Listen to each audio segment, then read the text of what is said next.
ഒരു വശത്ത് ഹാങ്ക് വെടിയേറ്റ് കിടക്കുമ്പോൾ മറുവശത്ത് തന്റെ ചികിത്സകളെല്ലാം കഴിഞ്ഞ് ആശുപത്രിയിൽ നിന്നും പുറത്തിറങ്ങാൻ ഒരുങ്ങുകയാണ് ജെസ്സി. ശാരീരികവും മാനസികവുമായ വേദനകൾ കടിച്ചമർത്തിക്കൊണ്ട് തന്നെ ആശുപത്രിയിൽ നിന്നും കൊണ്ടുപോകാൻ വരാമെന്നേറ്റ സ്കിന്നിയെ കാത്ത് അവൻ പുറത്തു നിന്നു. അപ്പോഴാണ് വെടിയേറ്റ് മരിക്കാറായ ഹാങ്കിനെയും കൊണ്ട് ആംബുലൻസ് അവിടേക്ക് വന്നത്. ഡോക്ടർമാരുടെയും നഴ്സുമാരുടെയും വെപ്രാളം ശ്രദ്ധിക്കുന്ന ജെസ്സി അതാരാണെന്നറിയാൻ ആംബുലൻസിനരികിലേക്ക് പോയി നോക്കി. തന്നെ മർദ്ദിച്ച് അവശനാക്കിയ ഹാങ്ക് മരണത്തോട് മല്ലിടുന്നത് ഭയത്തോടെയാണ് ജെസ്സി കണ്ടുനിന്നത്. എന്താണ് സംഭവിച്ചതെന്നറിയാൻ അവർക്കൊപ്പം അകത്ത് കയറിയ ജെസ്സി ഹാങ്കിനെ ഓപ്പറേഷൻ തിയേറ്ററിലേക്ക് കൊണ്ടുപോകുന്ന നഴ്സുമാരിൽ നിന്നും വിവരങ്ങൾ മനസ്സിലാക്കിയ ശേഷം പുറത്തേക്കിറങ്ങി. അപ്പോഴേക്കും അവനെ കൊണ്ടുപോകാൻ അവിടെ എത്തിയ സ്കിന്നി നിനക്കിപ്പോൾ എങ്ങനെയുണ്ടെന്ന് അവനോട് ചോദിച്ചു. തനിക്ക് മുൻപെങ്ങും തോന്നാത്ത ആശ്വാസമാണ് ഇപ്പോൾ ലഭിക്കുന്നതെന്ന് മറുപടി പറയുന്ന ജെസ്സിക്ക് തന്നെ മർദ്ദിച്ചു പരുക്കേൽപ്പിച്ച ഹാങ്കിന്റെ നിലവിലെ അവസ്ഥ വല്ലാത്തൊരു ഉന്മാദം നൽകിയിരുന്നു. അതേസമയം ലാബിൽ വെച്ച് തന്നെ പിരിച്ചുവിടാൻ എന്താണ് കാരണമെന്ന് വാൾട്ടിനോട് ചോദിക്കുന്ന ഗെയിൽ തന്റെ ഭാഗത്തു നിന്നും എന്തെങ്കിലും ബുദ്ധിമുട്ടുകൾ നിങ്ങൾക്കുണ്ടായിട്ടുണ്ടെങ്കിൽ അതെല്ലാം തിരുത്താൻ താൻ തയ്യാറാണെന്നും തന്നെ ഒഴിവാക്കരുതെന്നും അഭ്യർത്ഥിച്ചു. യഥാർത്ഥത്തിൽ ഗെയിലിനെയും അവന്റെ അറിവിനെയും അങ്ങേയറ്റം ഇഷ്ടപ്പെട്ടിരുന്ന വാൾട്ട് അവനൊരുത്തരം നൽകാൻ നന്നേ പാടുപെട്ടു. ഞാൻ കണ്ട വളരെ ചുരുക്കം മികച്ച കെമിസ്റ്റുകളിൽ ഒരാളാണ് നീയെന്ന് ഗെയിലിനോട് പറയുന്ന വാൾട്ട് ഒരിക്കലും നിന്റെയോ എന്റെയോ കുഴപ്പം കൊണ്ടല്ല നിന്നെ ഒഴിവാക്കുന്നതെന്നും പകരം നമ്മൾ രണ്ടുപേരും ജോലി ചെയ്യുന്ന രീതികൾ തമ്മിൽ വ്യത്യാസം ഉള്ളതുകൊണ്ടാണെന്നും അവനോട് കള്ളം പറഞ്ഞു. വാൾട്ട് എന്താണ് ഉദ്ദേശിച്ചതെന്ന് മനസ്സിലാകാതെ നിന്ന ഗെയിലിന് താൻ പറഞ്ഞതിന്റെ അർത്ഥം രണ്ട് സംഗീത രീതികൾ ഉപയോഗിച്ച് വാൾട്ട് വിശദീകരിച്ചു. അതായത് ഞാൻ ജോലി ചെയ്യുന്നത് ക്ലാസിക്കൽ സംഗീതം പോലെയാണെങ്കിൽ നീ ജോലി ചെയ്യുന്നത് ജാസ് സംഗീതം പോലെയാണ്. ജാസ് സംഗീതം മോശമാണെന്ന് എനിക്ക് അഭിപ്രായമില്ല, പക്ഷേ എനിക്ക് ആവശ്യം ക്ലാസിക്കൽ സംഗീതമാണ്. ഇത് കേട്ട ഗെയിലിന് മറിച്ചൊന്നും പറയാനുണ്ടായിരുന്നില്ല. അപ്പോഴേക്കും തന്റെ പുതിയ ജോലിക്കായി ജെസ്സി അവിടെ എത്തി. അത്യാധുനിക സൗകര്യങ്ങൾ നിറഞ്ഞ ആ വലിയ ലാബ് കാണുന്ന ജെസ്സിക്ക് അത് വിശ്വസിക്കാനായില്ല. അവന്റെ സ്ഥിരം അലസമായ ശൈലിയിൽ ഉറക്കെ സംസാരിച്ചും തമാശകൾ പറഞ്ഞും അവൻ അവിടമാകെ ഒരു കൊച്ചുകുട്ടിയെപ്പോലെ ഓടി നടന്നു. ജെസ്സിയുടെ കോപ്രായങ്ങൾ കാണുന്ന ഗെയിൽ ഇതാണോ എന്റെ പകരക്കാരൻ എന്ന് അത്ഭുതത്തോടെ ചോദിച്ച ശേഷം വാൾട്ടിനോട് യാത്ര പറഞ്ഞ് അവിടെ നിന്നും പോയി. തന്റെ ഗതികേട് കൊണ്ട് ഗെയിലിനെ പോലെ മിടുക്കനായ ഒരാളെ നഷ്ടപ്പെടുത്തേണ്ടി വന്നതിൽ വാൾട്ടിന് ശരിക്കും സങ്കടമുണ്ടായിരുന്നു. ശേഷം വാൾട്ട് ജെസ്സിയോട് സംസാരിച്ചു. ആഴ്ചയിൽ 200 പൗണ്ട് മെത്താണ് നമ്മൾ ഉണ്ടാക്കേണ്ടത്. അടുത്ത ബാച്ച് നൽകാൻ ഇനി 2 ദിവസം മാത്രമേ സമയമുള്ളൂ. അതുകൊണ്ട് ലാബിലെ ഓരോ യന്ത്രങ്ങളും ഉപകരണങ്ങളും എങ്ങനെയാണ് പ്രവർത്തിക്കുന്നതെന്ന് നീ എത്രയും പെട്ടെന്ന് പഠിക്കണം. അതെല്ലാം സമ്മതിക്കുന്ന ജെസ്സി നിങ്ങൾ അളിയനെ കാണാൻ ആശുപത്രിയിലേക്ക് പോകുന്നില്ലേ എന്ന് വാൾട്ടിനോട് ചോദിച്ചു. ഹാങ്കിന് സംഭവിച്ച അപകടം ജെസ്സിയിൽ നിന്നും മനസ്സിലാക്കിയ വാൾട്ട് അവനോട് അവിടെ ഇരിക്കാൻ പറഞ്ഞ ശേഷം നേരെ ആശുപത്രിയിലേക്ക് പോയി.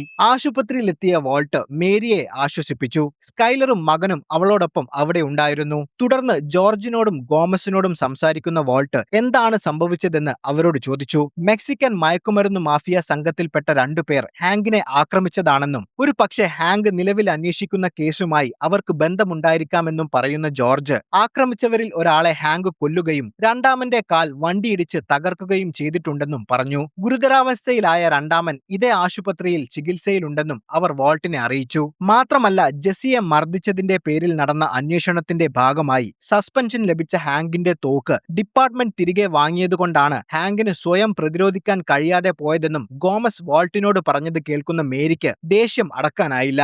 ഇത്രയും കാലം നിങ്ങൾക്ക് വേണ്ടി രാപ്പകലില്ലാതെ ജോലി ചെയ്ത ഒരു ഉദ്യോഗസ്ഥനെ സംരക്ഷിക്കുന്നതിനു പകരം അവനെ അപകടത്തിലേക്ക് തള്ളിവിടുകയാണ് നിങ്ങൾ ചെയ്തതെന്ന് പറഞ്ഞ് അവൾ ഗോമസിനെയും ജോർജിനെയും മുറിയിൽ നിന്നും ഇറക്കിവിട്ടു. തുടർന്ന് അവളുടെ സങ്കടവും ദേഷ്യവും വാൾട്ടിന് നേരെ തിരിഞ്ഞു. വാൾട്ട് ഒരിക്കൽ ജെസ്സിയിൽ നിന്നും കഞ്ചാവ് വാങ്ങിയതുകൊണ്ട് മാത്രമാണ് ഹാങ്കിന് അവനെ അന്വേഷിച്ചു പോകേണ്ടി വന്നതെന്നും ഇന്ന് ഹാങ്ക് ഈ അവസ്ഥയിൽ കിടക്കാൻ വാൾട്ടും ഒരു കാരണമാണെന്ന് പറഞ്ഞ് മേരി വാൾട്ടിനെയും കുറ്റപ്പെടുത്തി. എന്നാൽ ഇതിൽ വാൾട്ടിന് യാതൊരു പങ്കുമില്ലെന്ന് പറയുന്ന സ്കൈലർ നിന്റെ ഉള്ളിലെ സങ്കടം സഹിക്കാൻ കഴിയാതെ ആരെയെങ്കിലും കുറ്റപ്പെടുത്തി സ്വയം ആശ്വസിക്കാനാണ് നീ ഇപ്പോൾ ശ്രമിക്കുന്നതെന്നും പറഞ്ഞ് വാൾട്ടിന് നേരെയുള്ള മേരിയുടെ ആരോപണത്തെ തടഞ്ഞു. അതോടെ തന്റെ മാനസികാവസ്ഥ മനസ്സിലാക്കുന്ന മേരി വാൾട്ടിനോട് ക്ഷമ ചോദിച്ചു. 4 തവണ വെടിയേറ്റ് ഒരുപാട് രക്തം നഷ്ടപ്പെട്ട ഹാങ്കിന് രക്തം നൽകാൻ അപ്പോഴേക്കും ഡ്രഗ് എൻഫോഴ്സ്മെന്റിലെ മിക്ക ഉദ്യോഗസ്ഥരും ആശുപത്രിയിലെത്തിയിരുന്നു. ശേഷം അവർ ഭക്ഷണം കഴിക്കാനായി ആശുപത്രിയിലെ ക്യാന്റീനിൽ പോയി. അവിടെ വെച്ച് ഭക്ഷണം കഴിക്കുന്ന ഫോർക്കിലെ പാടുകൾ ശ്രദ്ധിക്കുന്ന മേരി അതെല്ലാം അഴുക്കാണെന്നും ക്യാന്റീൻ ജീവനക്കാർ ഇതൊന്നും ശരിയായി വൃത്തിയാക്കുന്നില്ലെന്നും പറഞ്ഞ് ബഹളമുണ്ടാക്കാൻ തുടങ്ങി.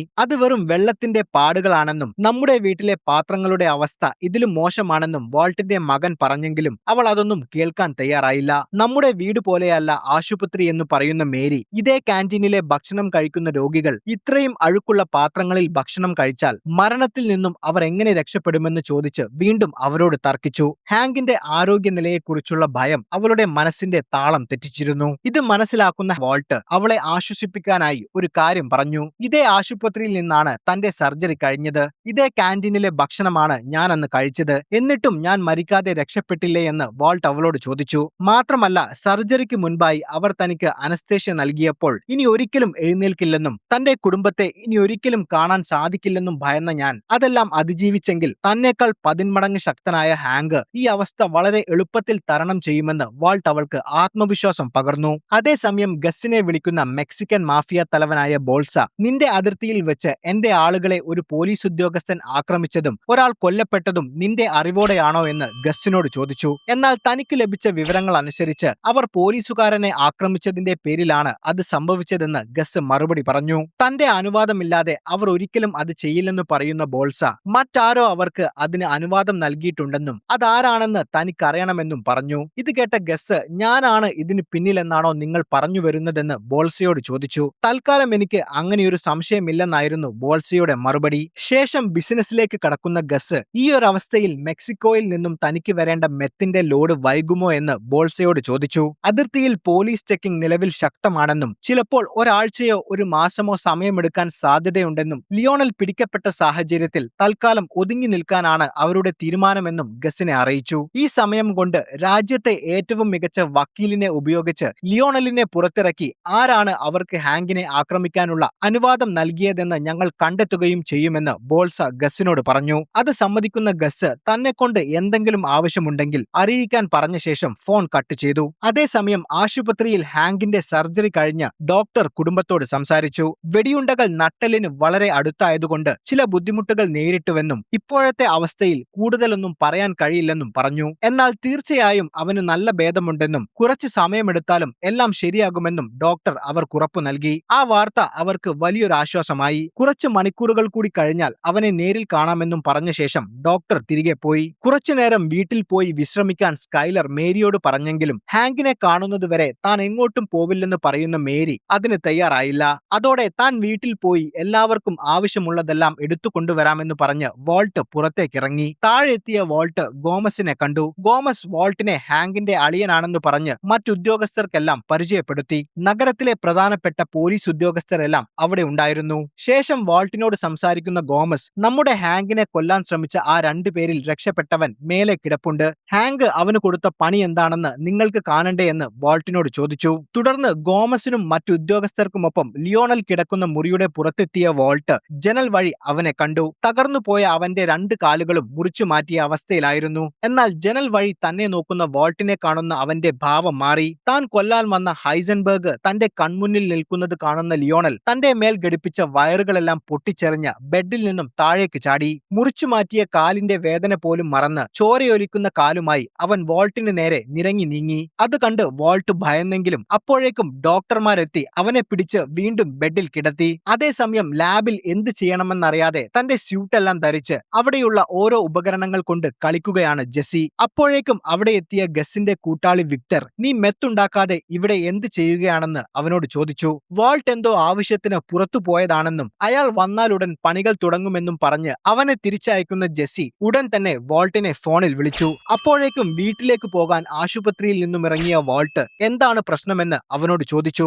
വിക്ടർ അവിടെ വന്നിരുന്നുവെന്നും നാളെ അയക്കേണ്ട ബാച്ചിന്റെ പണി എന്താണ് തുടങ്ങാത്തതെന്ന് ചോദിച്ചുവെന്നും അവൻ വാൾട്ടിനെ അറിയിച്ചെങ്കിലും അതൊന്നും ശ്രദ്ധിക്കാതെ വാൾട്ട് അവനോട് മറ്റൊരു കാര്യം ചോദിച്ചു. ടൂക്കോ നമ്മളെ തട്ടിക്കൊണ്ടുപോയപ്പോൾ നമ്മളെയും അവനെയും മെക്സിക്കോയിലേക്ക് കൊണ്ടുപോകാൻ ആരോ വരുമെന്ന് അവൻ പറഞ്ഞിരുന്നല്ലോ. അതാരാണെന്ന് എപ്പോഴെങ്കിലും അവൻ പറഞ്ഞതായി നിനക്ക് ഓർമ്മയുണ്ടോ എന്ന് വാൾട്ട് ജെസ്സിയോട് ചോദിച്ചു. അതവന്റെ സഹോദരന്മാരാണെന്ന് അവർ ഓർത്തെടുത്തതോടെ ലിയോണൽ ആരാണെന്നും അവൻ എന്തിനാണ് തന്നെ കണ്ടപ്പോൾ ദേഷ്യപ്പെട്ടതെന്നും ഭയത്തോടെ വാൾട്ട് മനസ്സിലാക്കി. തുടർന്ന് വീട്ടിൽ പോയി എല്ലാവർക്കും വേണ്ട വസ്ത്രങ്ങളും മറ്റുമായി വാൾട്ട് ആശുപത്രിയിൽ തിരിച്ചെത്തി. മേരിയും സ്കൈലറും ഫ്രഷ് ആവാൻ പോയപ്പോൾ മകൻ കൊണ്ടുവരാൻ ആവശ്യപ്പെട്ട ഒരു പുസ്തകം അവന് നൽകിയ ശേഷം അതെന്തിനെക്കുറിച്ചുള്ള ബുക്കാണെന്ന് വാൾട്ട് അവനോട് ചോദിച്ചു. 80കളിൽ ലോകത്തെ വിറപ്പിച്ച മയക്കുമരുന്ന് മാഫിയ തലവനായ പാബ്ലോ എസ്കോബാറിനെ പിടികൂടാൻ ജീവൻ പണയം വെച്ച പോലീസ് ഉദ്യോഗസ്ഥന്മാരെ കുറിച്ചുള്ള പുസ്തകമാണതെന്ന് പറയുന്ന മകൻ ചരിത്രം വില്ലന്മാർക്ക് നൽകിയ വാർത്താ പ്രാധാന്യവും പ്രശസ്തിയും ഒരിക്കലും നല്ലവരായ പോലീസുകാർക്ക് നൽകിയിട്ടില്ലെന്ന് അമ്മാവൻ ഹാങ്ക് തന്നോട് പറഞ്ഞിട്ടുണ്ടെന്നും അതുകൊണ്ടാണ് താൻ അമ്മാവൻ പറഞ്ഞ ഈ പുസ്തകം വായിക്കാൻ തീരുമാനിച്ചതെന്നും അവൻ വാൾട്ടിനോട് പറഞ്ഞു.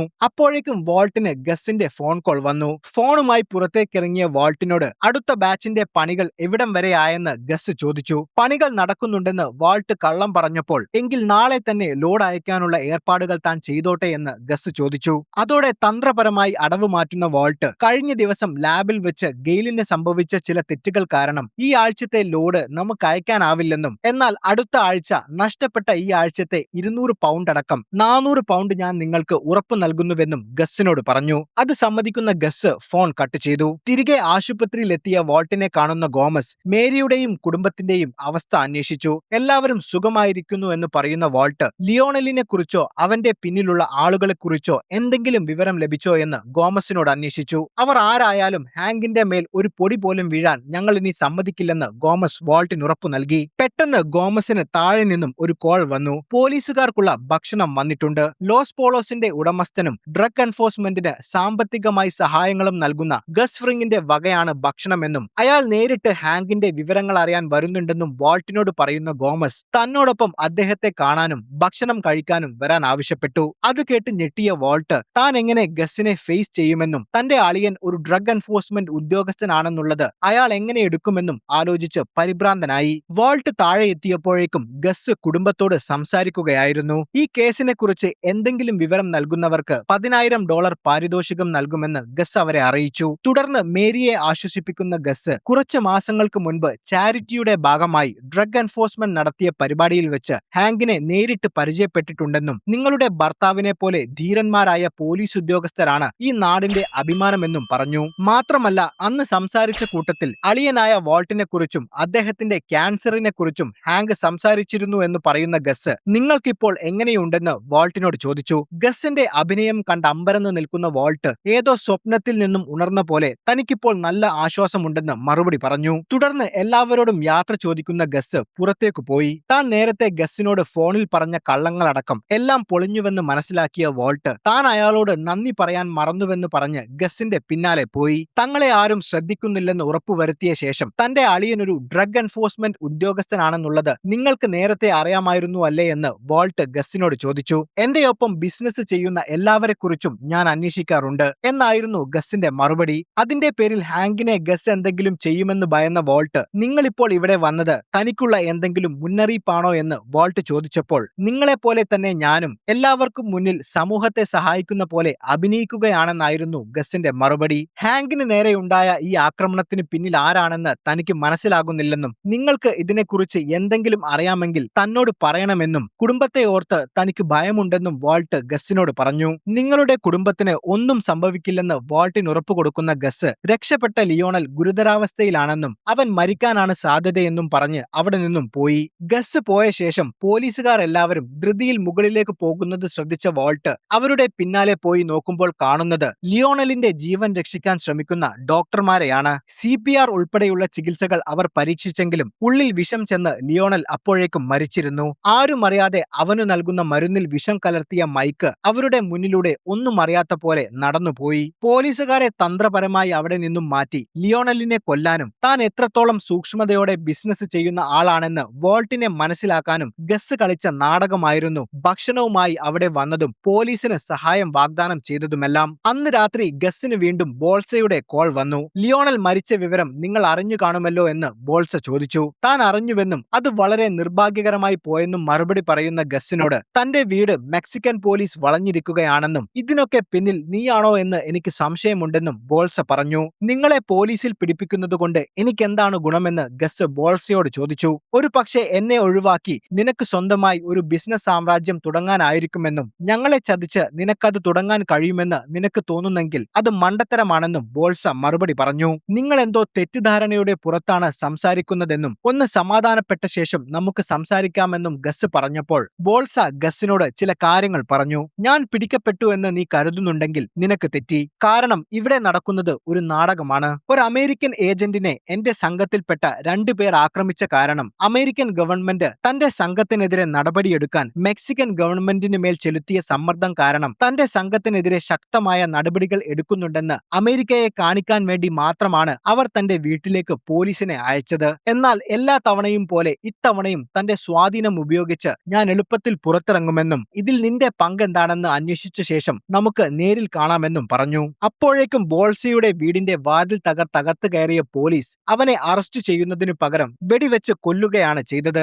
ഫോണിലൂടെ വെടിയൊച്ചകൾ കേൾക്കുന്ന ഗസിന്റെ മുഖത്ത് ക്രൂരമായ ഒരു ചിരിയുണ്ടായിരുന്നു. ശേഷം യാതൊരു തെളിവുകളും തന്നിലേക്ക് വരാതിരിക്കാൻ ആ ഫോൺ നശിപ്പിച്ചു കളയുന്ന ഗസ് തന്റെ കടയിലേക്ക് തിരിച്ചുപോയി. ഹാങ്കിനെ ആക്രമിക്കാൻ ലിയോണലിനും മാർക്കോയ്ക്കും ഗസ് അനുമതി നൽകിയത് ചില ലക്ഷ്യങ്ങൾ മുന്നിൽ കണ്ടായിരുന്നു. ഒരു അമേരിക്കൻ ഏജന്റ് മെക്സിക്കൻ മാഫിയ സംഘങ്ങളാൽ ആക്രമിക്കപ്പെട്ടാൽ മെക്സിക്കൻ ഗവൺമെന്റിന്റെ സഹായത്തോടെ അമേരിക്ക ആ സംഘത്തെ വേരോടെ ഇല്ലാതാക്കുമെന്നത് ഗസ്സിനറിയാം. ഇതിൽ നിന്നും രണ്ട് കാര്യങ്ങളാണ് ഗസ്സിന് നേടാനുള്ളത്. ഒന്ന്, വാൾട്ടിനെ അവരിൽ നിന്നും രക്ഷിക്കുക. മറ്റൊന്ന്, ബോൾസയുടെ കീഴിലായിരുന്നു ഗസ് ജോലി ചെയ്തിരുന്നത്. അവരെ ഒഴിവാക്കി അമേരിക്കയിലെ ഡ്രഗ് ബിസിനസിന്റെ ചക്രവർത്തിയായി മാറാൻ ഗസ് ആഗ്രഹിച്ചു. ഒരു മെക്സിക്കൻ സംഘം അമേരിക്കൻ ഏജന്റിനെ ആക്രമിച്ചാൽ അതിർത്തിയിലെ പരിശോധനകൾ കർശനമാവും. അതോടെ മെക്സിക്കോയിൽ നിന്നും അമേരിക്കയിലേക്കുള്ള മയക്കുമരുന്നിന്റെ വരവ് കുറയും. ഈ തക്കത്തിന് തന്റെ ലാബിൽ വാൾട്ട് ഉണ്ടാക്കുന്ന മെത്ത് വിറ്റ് അമേരിക്കയിലെ മയക്കുമരുന്നു സാമ്രാജ്യം മുഴുവൻ തന്റെ നിയന്ത്രണത്തിലാക്കാമെന്ന് ഗസ് കണക്കുകൂട്ടി. അതേസമയം ആശുപത്രിയിൽ ഹാങ്കിന്റെ നില മെച്ചപ്പെട്ടുവെന്നും അവനെ കാണാൻ താല്പര്യമുള്ളവർക്ക് പോയി കാണാമെന്നും ഡോക്ടർ കുടുംബത്തെ അറിയിച്ചു. എല്ലാവരും ഹാങ്കിനെ കാണാനായി മുറിയിലേക്ക് പോയി.